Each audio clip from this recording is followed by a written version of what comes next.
Welcome to From Startup to Grown Up, the podcast. My name is Alisa Cohn. I'm an executive coach, an angel investor, and the author of From Startup to Grown Up.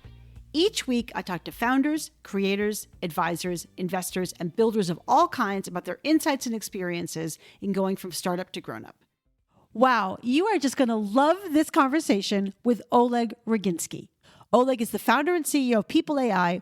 They use AI to automate contact and customer activity data to help sales and marketing teams win.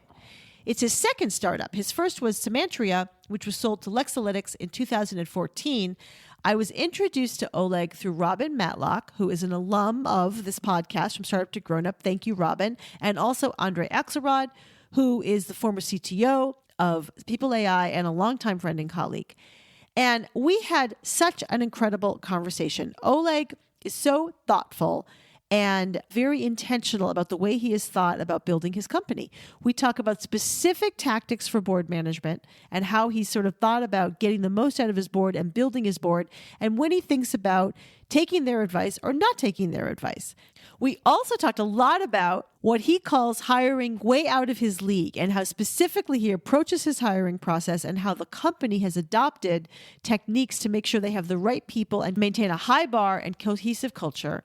And then we absolutely talked about his network. Oleg is really well known for having an extensive network, and he talks about how he thought about creating his network and how he uses his network and how he keeps in touch with people, which is not so easy when you are a busy startup founder. This is such a rich conversation. I know you're going to love it. So please enjoy this incredible conversation with Oleg Rogynskyy. Oleg, welcome to the show. I'm so happy to have you today. Thank you for inviting me, Alisa. Excited to be here. Great. So, Robin Matlock introduced us, and I spoke to Robin Matlock, also an alum of From Startup to Grown Up, the podcast. She's on your board, and she originally introduced us, and I asked her about some questions that I might ask you, and she told me Oleg is Ukrainian. This war is very personal for him, and he is spending all his spare cycles helping bolster resources in Ukraine. You've been working with Elon Musk. You've been raising money. You've worked to get your employees out of Ukraine. I really can't even imagine what it's been like for you. So first of all, how are your family and your friends in Ukraine? Well, I managed to get my parents out in time, but a number of my friends and extended family are still there. A few of my friends are on the front lines. A number of them are in the government. And my family is basically in the rural Ukraine, hiding from what's going on. But they're still around. My third cousin was actually killed in action a few weeks ago. He was in military, so it is what it is. But overall, it's been obviously tough, but also it's been pretty empowering to see how individual citizens like myself are able to make a difference. Yes, I can definitely understand that. I'm really sorry to hear about your loss, obviously. And I mean, I can imagine it's been so emotionally taxing for you and for everybody involved. I guess I'm wondering, like, how are you thinking about your time and sort of managing your focus on the business as well as, dealing with the things going on around you, the obvious, things in Ukraine going on around you? Yeah, absolutely. So the first couple of weeks, obviously, it was very distracting, and I was mostly focused on the Ukraine stuff. But over time, the work that I've been doing kind of subsided because all of the basics were figured out, all the processes were structured, and then it started needing less and less of my involvement. Now I'm mostly fully back with my focus onto the business. What really helped in the thick of it is how people stepped up. My team came to me with, "Hey, how can we help?" And I'm like, "Look, I actually found myself with a lot of leverage in terms of helping Ukraine, but the best thing you can do to help amplify that leverage is by pulling harder so that I can get my time to focus there. If the business is going well, I can afford to spend more time there." Mm-hmm. And so it was really inspiring to see how the team got everything together. And even though it was distracting for them too, they started producing results at significant scale without me spending as much time on the business. Mm-hmm. The team stepped up. That really helped. Yeah, I can imagine. So unburdening you so that you could take your time and focus, which I totally understand. Now, do you still have employees in Ukraine at all, or have they all been evacuated? And out of the country? So we managed to persuade majority of people to leave the country about a month before with their families. A few people went back and joined the fight, but that was voluntary, and like we were supportive if that's their choice. I see. So are the employees who are now evacuated and they're elsewhere, are they still working? I guess what I'm wondering is, how do you keep people productive and focused even though they're either in the war zone or they're just adjacent and they've left their homes? Like, how do you think about that? Productivity is almost back to 100% for those, and there is an interesting reason for that. They all spend weeks literally sitting all day long and reading news. At some point, your brain wants to get away from that, and so folks a couple weeks in start coming back and saying, "Can you give me some work so I don't spend all the time reading news?"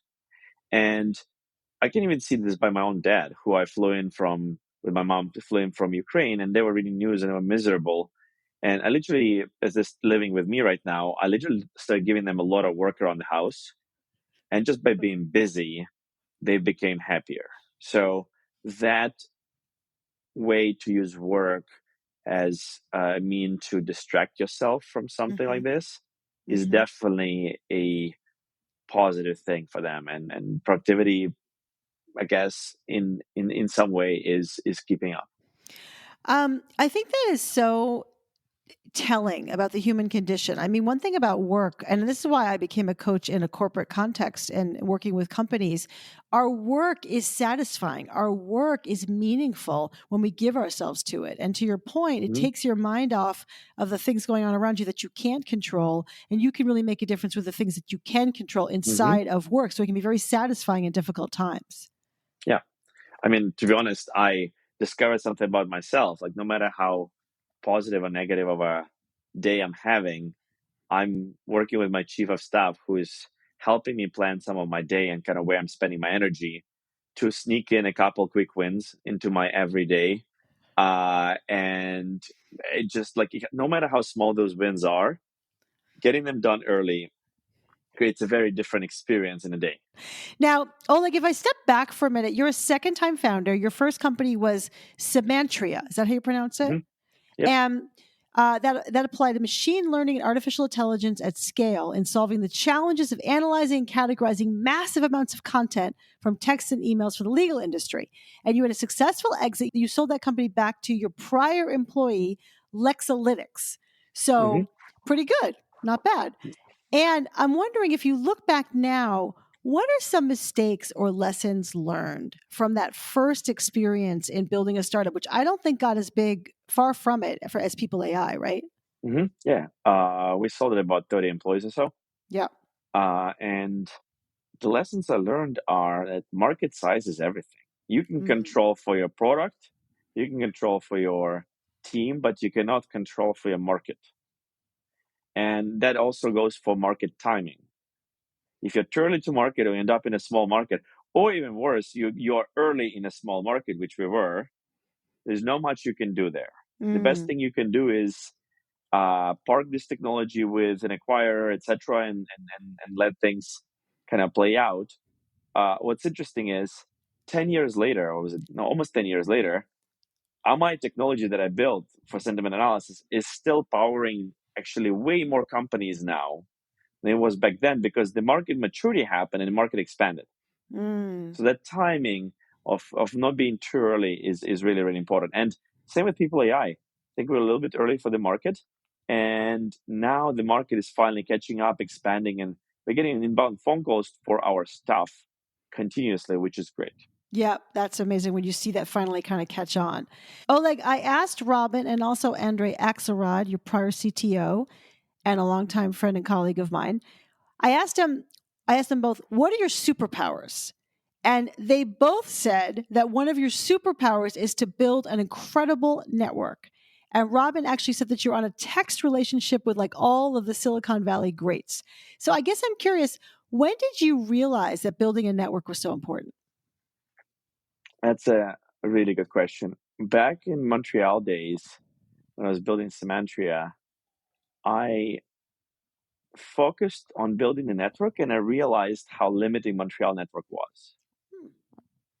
it was really difficult to spend your time with people who can make a difference because there was not enough of them. And the goals, the aspirations of most of the people were not scaled. And so when I got to San Francisco and I got the first taste of Silicon Valley network, I realized kind of the sky is the limit there through knowing the right people. Mm-hmm. And that's when I got really serious about maintaining, building, keeping the hygiene of the network and making sure all of that is something that becomes like the baseline skill set. Yes, the baseline skill set for you of having a Mhm. network. How do you go about it? Because you came from, I think it was from Boston to Montreal to San Francisco, and here you are. You don't have any family in San Francisco. You're all by yourself. Mhm. How did you start? Like, what specific things did you do at first when you were building your network? Because there's a lot of founders who don't necessarily have a network, haven't thought about building a network, but need those really step by step tactics on how to get started. Well, we can talk about tactics, but also it's all about being an interesting person. So I love it. we have a hiring philosophy. We call it ICE. Stands for ICE with triple C. Stands for intelligence, character, coachability, curiosity, enterprise experience, domain knowledge. If people think you're intelligent, you have good character, you're coachable, and you're curious, they will be adding you to their network. So it's about controlling for those. It's about always doing your homework and always being prepared. You should never be in a place where you don't know who people are, and you cannot ask a number of insightful questions and spark a conversation that will be interesting for them. Mm-hmm. Nobody wants to talk about themselves. Mm-hmm. People want to talk about stuff that's interesting for them. With enough homework, you can figure that out. Hmm. Another piece that is really important is creating mechanisms that remind you about people and building a hygiene around acting on those mechanisms. I use as simple of a tool as email snoozing. If I have an interesting conversation with you, and there's an email from you, and like the conversation is over, I'll snooze it by 3 to 6 months. And then when it pops back up in my inbox, I'm sure I can think of something to reach out to you. Obviously, you have to be very judicious about who you do that with. But more than once, it has happened that an email pops up in my inbox from snooze with someone who exactly is needed exactly at this time. What a great tactic, email snoozing. People that don't talk enough about email snoozing. I think it's so great. And I think your point about the mechanism, I know for me, I'm always scanning news articles, right? I'm always kind of Mm-hmm. reading and just kind of, it just comes to me naturally. Who would care about this blog or would care about this podcast? So I think scanning the horizon is also helpful. But I'm curious, like, literally when you first started, can you think about the first people you reached out to? Did you do cold outreach? Were you introduced? Like, how do you kind of get started in this process? Yeah, it's always about pulling a string of introductions. That's something that is big in Silicon Valley, which is the art of getting introduced. Yeah. And I'm religious about double opt-in introductions. Hmm. There's very few things that will piss me off more than single opt-in. Oh, I know. I hate that. Yeah. Uh, but on the other hand, I also reward people in their homework. So when someone approaches me through a warm introduction with the homework that was done correctly, I will definitely spend time with them. Yeah. Uh, and so first introductions, I guess, my business associates or customers from the early days lead that to a number of coffees and interesting conversations, lead that to who else should I know, and things unfolding. Another piece is just making yourself relevant to what is top of mind right now. So Hmm. like Ukraine is an easy example, obviously, right now. Yeah, for sure. Are there other examples? I guess I would love to know, like, do you have one really amazing networking story? Like, oh, I can't believe I had that conversation with that person, or I ran into somebody. I listened to a podcast and I think you were like dining next to Mark Zuckerberg and his wife.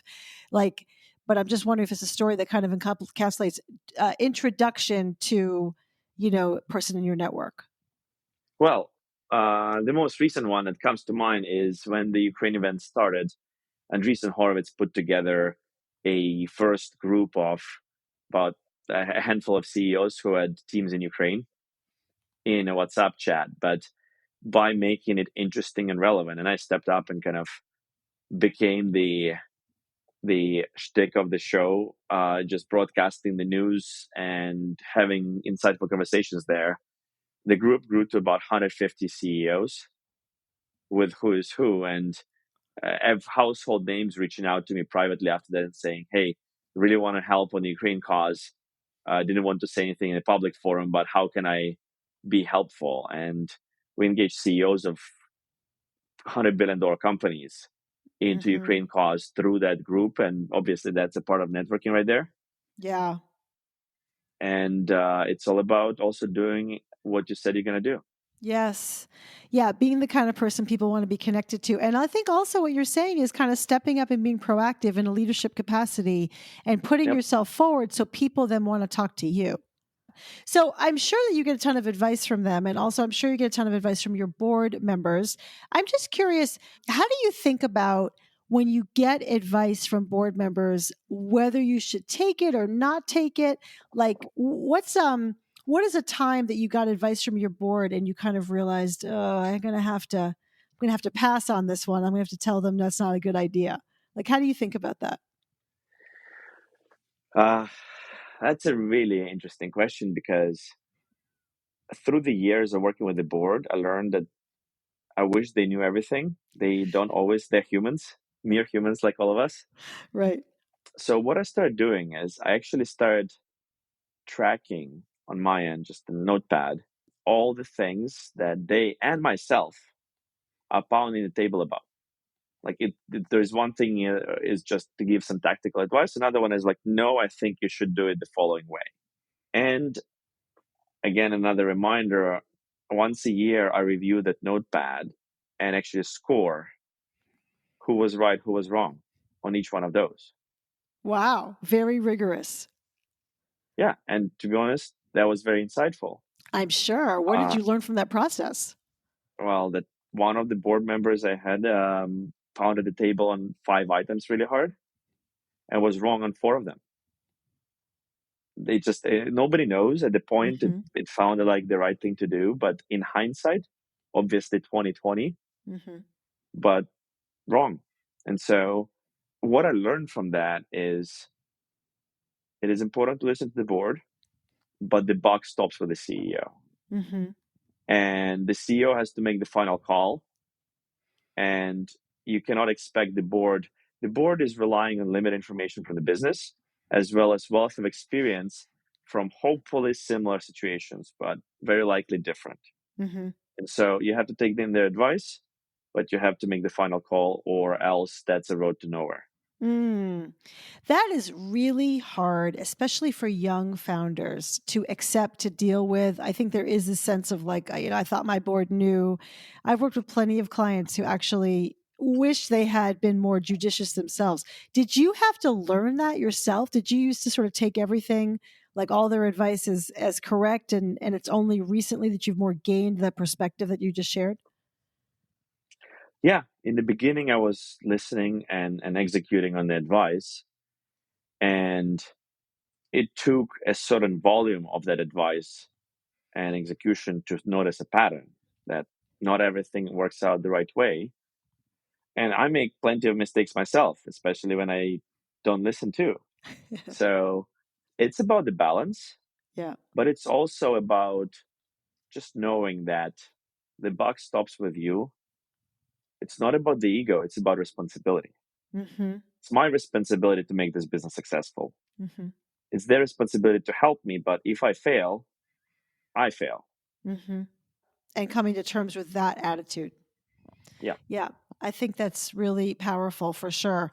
Now, as you've built your board, have you thought about specific skills you want to add to the board? Has it been sort of organic? Sort of how did you come to the combination of the board that you have right now? It is really important to be thoughtful about board design. And I came to this after having some really good things and some not so good things kind of work out on the board level. It is really important for the CEO to be thinking about the most strategic challenges that will be happening year to 3 years out, and pre-positioning the board with the best experts possible to help them address those challenges. So I knew at some point marketing pipeline cover is going to be a conversation for us. Therefore, we have Robin, and she's been helpful there.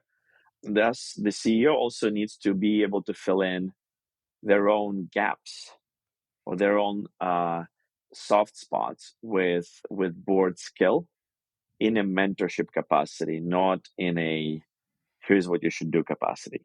Right. That's well said. Is there an example of one of your board members who kind of fills in for some of your soft spots and what those are? One of my board members, Will Griffith, has very good sense for product and very good sense for using product to accelerate growth. But more importantly, what's really his superpower is ability to refocus me back on the long term. Ah, yeah. In what way? How does he do that? Every time we're talking tactical, he says, great, but here's why I invested in you. So let's talk about that. The direct approach. Yeah. That's great. That's really great. And when you think about managing your board, I guess I'm curious, like, do you think that you report into the board, or do you see yourself as kind of the leader of the board? How do you sort of think about that relationship? So that's in transition right now. Initially, it was I report into the board. That's at least the attitude that I had. And that's the wrong attitude. I am on the board just like them. And that transition needs to happen as you're building out the executive team. And then the executive team needs to be bringing business performance in front of the board, which I am a part of. Mm-hmm. And that transition is very, very important to do. It took me some time to figure that out.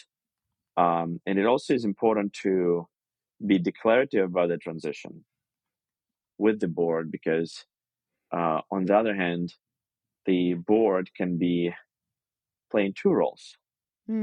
There's one role of inspection and governance, which is not the biggest value add of the board. And report into the board means you'll be inspected and governed by the board. While the other role, which is much higher value add, is something that only actively managed boards get to, from my experience, which is kind of brainstorming and coaching. The board is not managing CEO. The board should be coaching CEO. And it's up to the CEO to establish the boundaries and the desired mode of operation. Right. I love what you said, that you need to really declare the transition. I think that, when you're making a transition, especially as a CEO, you are the CEO on day one. And then, all the years. How long has People.ai been around? Is it more than 6 years now? More than almost 6 years. 6.5 years. But your title hasn't changed. Your role's changed, but your title hasn't changed a lot at all. So I'm curious, both in terms of the transition with the board, but like on a podcast, I heard you talk about how your job actually, the job you actually have changes, every year, every 18 months. Talk about what that's been like for you and kind of what you've seen specifically in the change in your job over the past 6 years. Oh, wow. That's a big one. So initially it was do everything. Yep. So that's Series A, get into Series B. Then it was start hiring people and still do everything. Like start having mid-level executives and still do everything. So that's why you get your VP set, and but it still requires hand-to-hand combat in terms of scaling the company. The big switch happens to the CEO role in the growth stage when you start scaling up. That's where you hire the real executives. And once you hire those real executives, you now need to transition from fighting with them side by side to being their coach on the field actually you're no longer in the field. You are the coach off field while the executives are on the field with their teams. Mm-hmm. And that transition needs to happen around like what, Series C, Series D. And that transition allows the company to scale further because the executives you hired are the ones that know what the scale looks like. You don't as a CEO, or at least if you haven't done it before. Well, that I have so much to ask you about that, to sort of double click on that. Of course, I work with so many founders and they go through this transition, and it's really hard for them because what happens is they hire their first employees and their first executives, and these people they're in the trenches with, and they got them to where they are, and there's a lot of loyalty there. And at the Mm-hmm. same time, those are not the people who are going to kind of make the journey to stay executive, to stay in the executive level, because to your point, you need people who've done it before. But how do you think about that as the CEO, and how do you kind of get over just like the emotional, the human emotion about it? Well, it sucks to be losing early people. They were there from the beginning, but that's the only way they will be successful as well. And you have to be very vocal with them from the very beginning that there'll be one day, everybody has an expiration date, including me. Mm-hmm. And there'll be one day when the expiration date happens. So that's hard. But then on the other hand, you have to also be thinking about it from a shareholder perspective. The best thing for them as shareholders is to bring in leadership team that is able to scale up and move fast. Yeah. So that's something that I've seen over and over as early employees are departing at year 6, year 5, etc. The new folks who are coming in materially accelerate the business. Yeah. And unless properly actively managed, there'll always be ego of the early employees that will be hurt. And that's where the business gets slowed down as well. Mm-hmm. So there's a lot to unpack there, but being open about this from day one, which in some cases we did a good job, in some cases we didn't, always operating above the line and always operating per your culture values is the recipe that I found works in handling these early to growth employee transitions. Mm-hmm. And when you say being transparent from day one, do you actually have the conversation with leaders kind of in, early days and even now? How does that conversation go? Well, the leaders who have the humility, they understand, and you can have a conversation saying, "Hey, look, joining you for 4 years, and there's a reason why you have a 4-year vest. It's not 8 years, it's not 11 year, it's not 1 year, it's a 4-year. The 4 years is the time in which you can probably do your best work here, and hopefully you will be doing such a great job and scaling so well it will extend it. But statistically speaking, 4 years is 4 years. Mm-hmm. And majority, the fat middle of the distribution curve of employees will uh, reach their peak and then sunset with the company within that 4-year period. Mm-hmm.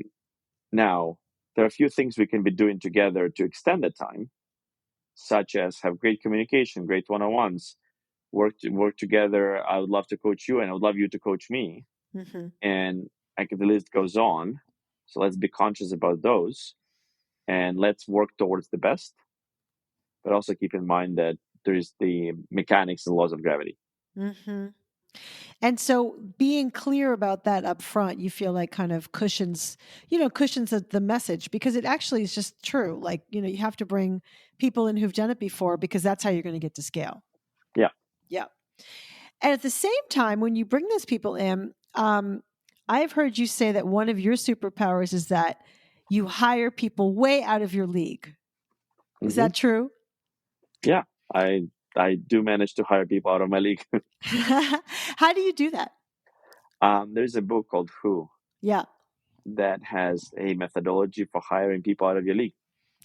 And I'm very religious about that book. So literally everything the book says, I do. What are some examples for those of us who haven't read Who? continuously building the pipeline and just building relationships with such people, which goes back to building a network. Right. Um, Spending a lot more effort on defining the role you're looking to fill, the mock process, the mission, outcomes, competencies. I love that. That's so good. And there is a whole chapter in the Who book on that. It's called the Who definition, or whatever it is, the scorecard.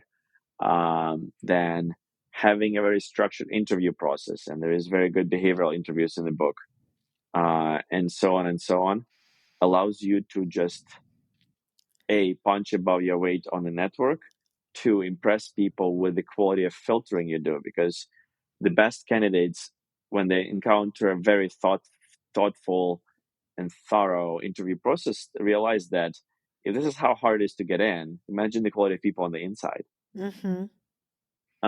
And use this kind of process to scale it up. Mm-hmm. Like, we arguably have one of the best teams in the valley because we've been religious about who we bring on board. And how do you teach or train other people? Because you're not, of course, not hiring everybody. I mean, far from it. How do you sort of train that process and make sure everyone is activating and using that process in the same way? Make the person who is most zealous about the whole process your head of recruiting and HR. Is that what you did? Yes. Yes. But I mean, we did training, we instilled it, and also almost every hire I still can approve the recs. I go and double check at random different elements of the who process. Mm-hmm. And if I have questions, I don't improve the hire until I get clarity. Mm.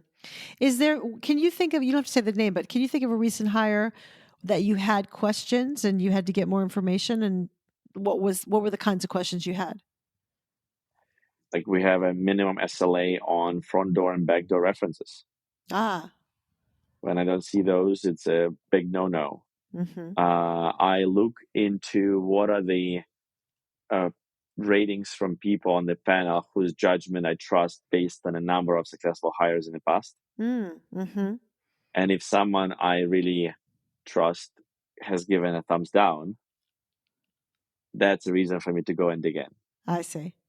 I think it's really powerful to kind of keep up that kind of quality. Do you think about energizing candidates? You know, I spoke to Paul English, the co-founder of Kayak, and he said that part of what he trained people for in terms of hiring, he's obsessed with hiring, and he's an aggressive hirer, and he's really proud of his quality. And he also is really proud of his like hit rate. When we decide we want you, you come because we focus on energizing you and recruiting you.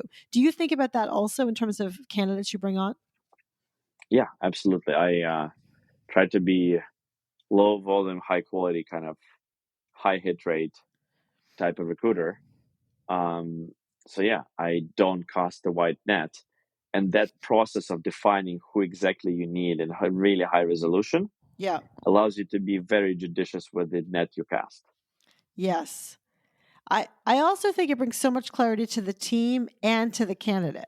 Like that they Mm-hmm. really I think that one of the things startups really get wrong is that they aren't clear what they're looking for.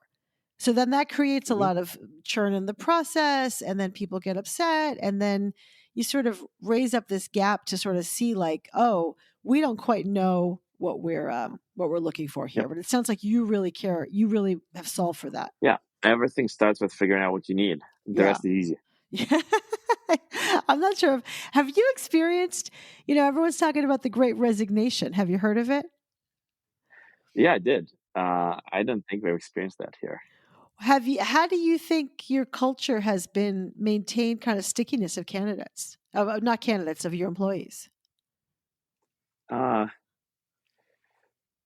I don't know. I mean, we're dealing with the second Black Swan event in 2 years. So it definitely created some team cohesion and trust there. The culture stuck around. It definitely changed through remote world and all that stuff. But I don't think we've been hit by great resignation. Mm-hmm. And like, I actually I don't think at all. However, and now with macro tides changing, I don't think it's going to be accelerating moving forward, because the world out there, even though the grass became a bit less green, Mm-hmm. and I think the Great Resignation is going to be a concept of the past year, I guess. Interesting. So you think the pendulum is going to swing back to people staying with their companies? I'm already seeing it. You're already seeing it. Huh. Yeah. One thing that I think a lot about when it relates to the Great Resignation is that, if people, so like someone says, why'd you leave your job? And what they never say is, I had a great manager who cares about me. I had great opportunities to advance, but I felt like I enjoyed the people I worked with. Like that is never what people say when they left. And I know that you are a big proponent of leadership yourself. And I feel like, I heard in a podcast that you were talking about how part of your mission is helping to make the world better by improving leadership capacity, both with your product and probably also throughout your company. Can you talk more about that and why it's so important to you? People don't quit their companies, they quit their leaders, for sure, or like they're off. And so most first time leaders out there have no idea how to be a leader. Why? Because they never learned, they were never taught, they were never given leadership classes. They are typically lacking the basics. It took me many years of trial and error, and I'm not saying I'm the greatest leader ever. I'm hopefully better than I was before. And so that is actually the highest leverage point in pretty much every organization today, is the leverage that's hidden inside the leaders that could become better. That prevents employee churn, that accelerates employee performance, that leads to revenue growth. That is having a strong frontline leadership team is probably the most unobvious but highest leverage advantage a company could have. Yes, I'm a coach. I endorse this comment. How do you ensure that that is really, aligned inside of People.ai, inside of your company? You have to have a leadership development program. Mm-hmm. You have to define what it means to be a good leader. You have to provide your leaders, if you want the first lines to be good, the second lines have to be great leaders. You need to provide them with coaching opportunities. You need to provide them with clarity, and you need to remove obstacles from in front of them. Mm-hmm. Now, it's all easier said than done, Yeah. but as you are thriving to build that company, just like paying attention to, do you respect, would you work for your frontline leaders? Like, Mm. that's a simple question. Would you work for this person? If no, what the hell are you doing here? Why do you have them? That's a very powerful question. And I mean, our hiring methodology includes what we call ICE, stands for intelligence, character, coachability, curiosity, enterprise experience, domain knowledge. Mm-hmm. All of those, except the last two, are non-negotiable, and you have to have a yes on all. Mm. Is this person intelligent? Yes. If no, what are we doing here? Do they have a good character? Yes. If no, do you want to work with them? Are they coachable?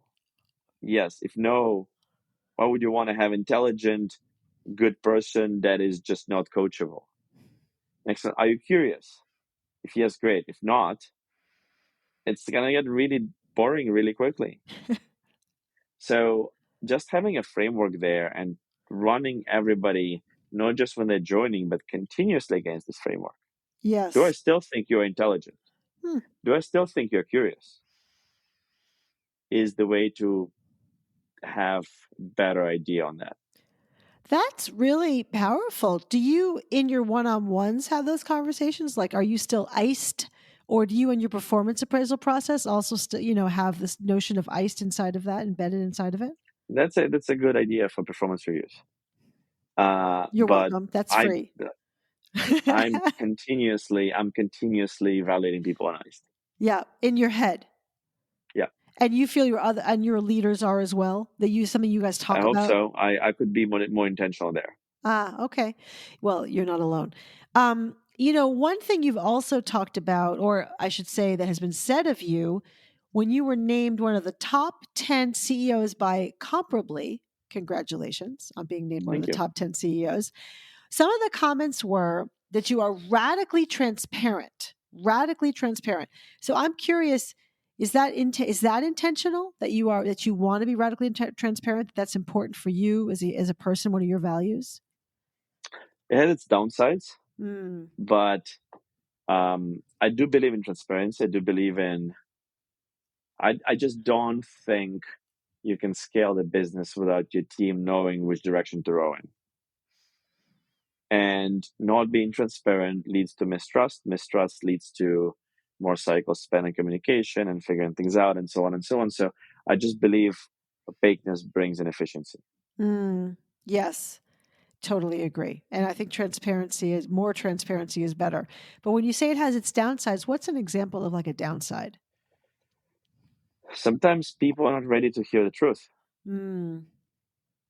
And when someone is not ready to a transparent method of communication and having access to more information than they should, they take it either at face value in terms of not understanding the full context, or even are not able to manage their reactions to it.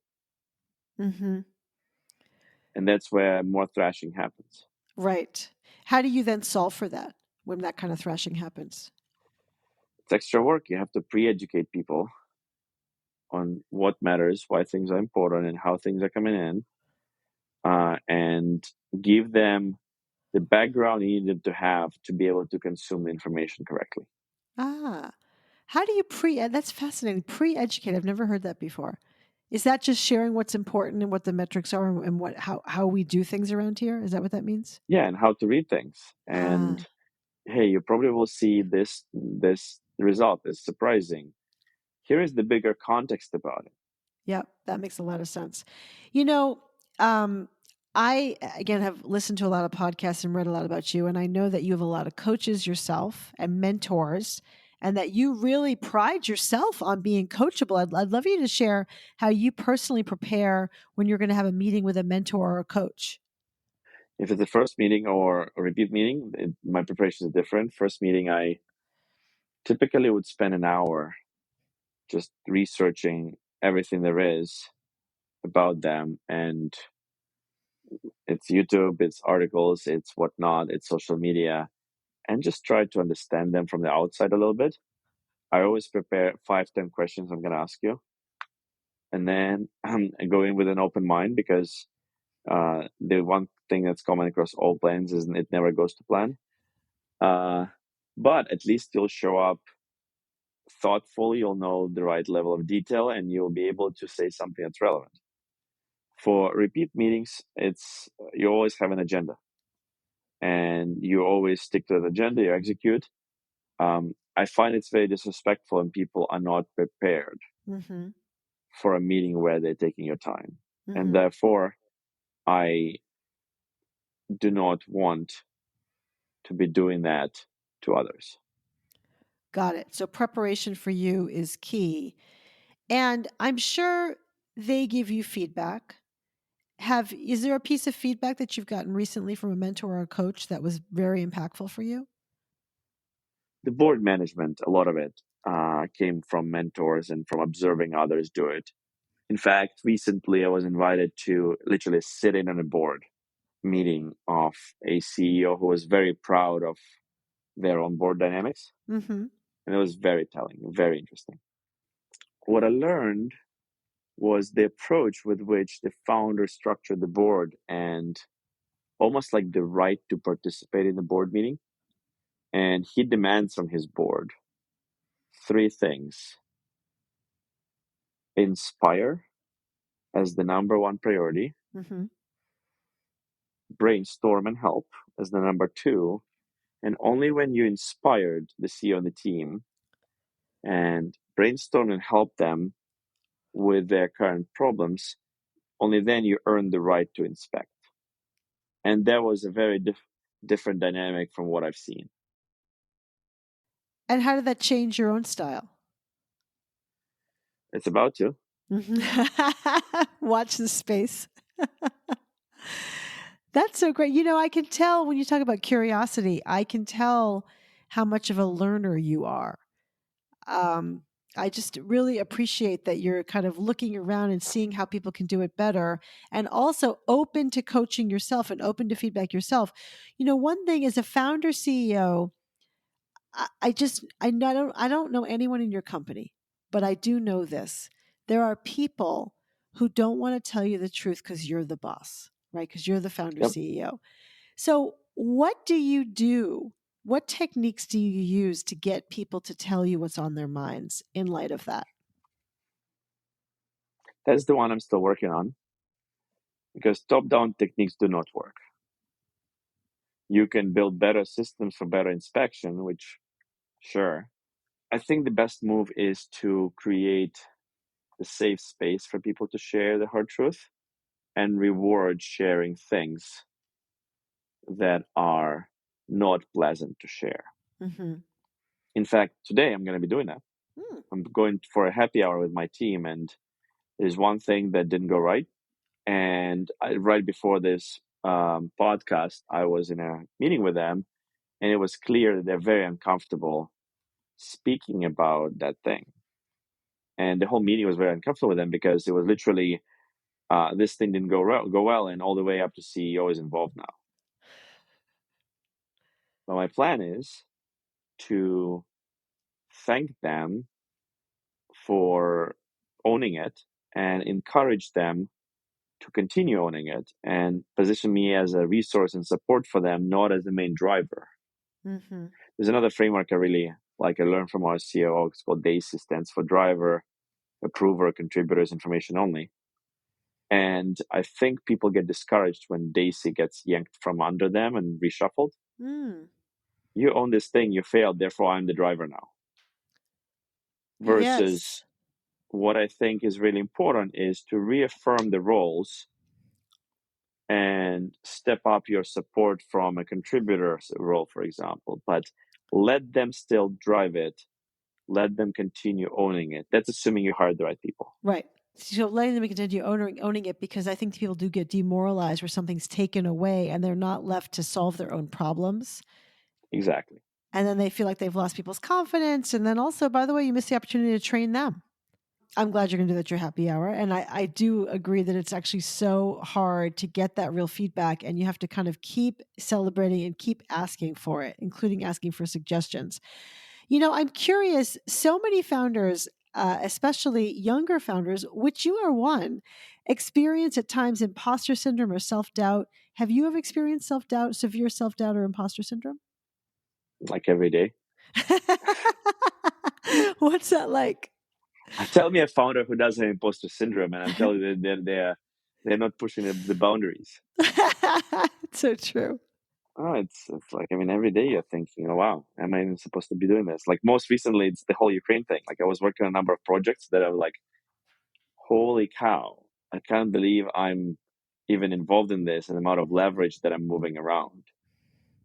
So yeah, I mean, I imposter syndrome is hard and annoying, but I also think it is the sign that you are growing and you are. It's like working out. Imposter syndrome is like the muscle ache. Means you worked hard and you pushed the boundaries, and next day you're sore.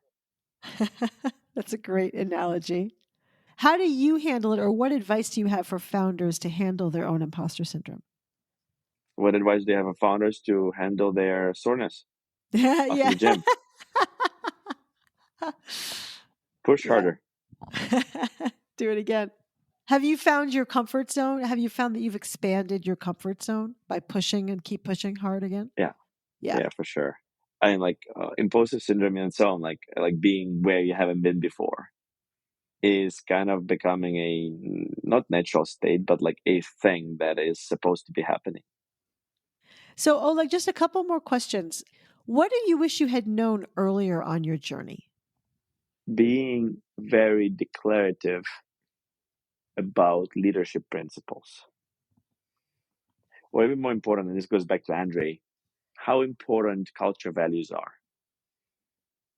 I initially was discounting them until I looked back and I realized that the company actually embodies culture values perfectly. And it wasn't that we were hiring people to the culture values. The right people got attracted to these culture values. So it sounds like what you're saying is paying more attention to them beforehand, or paying attention and to be them much more earlier. intentional and participatory in those in advance. Yeah. Yeah, that's really great. Great. And the last question is, what advice do you have for other founders as they embark on their own journey to grow into leaders? That intentionality that I've spoken to multiple times is key. What I mean by that is everything you do needs to have an intention behind it. And if you look at the success ratio of things that were done on a whim versus intentionally, you'll see a drastic difference. So writing down what you're going to do and why you're going to do it, and then following your thought from there and what is important and how you're going to do it and with whom, etc., is what allows you to declare your intention, at least to yourself. And a declared intentional action is much more likely to be correct action. Amazing. Oleg, such a joy to have you. Thank you so much. This is going to be so valuable for so many people. I appreciate it. Thank you, Alisa. Have a good one. Thanks for listening to From Startup to Grown Up. If you like what you heard, give it a review on Apple Podcasts so other people can find it. And if you know of a founder or someone else who is meant to be on this podcast, drop me a line through my website, alisacohn.com.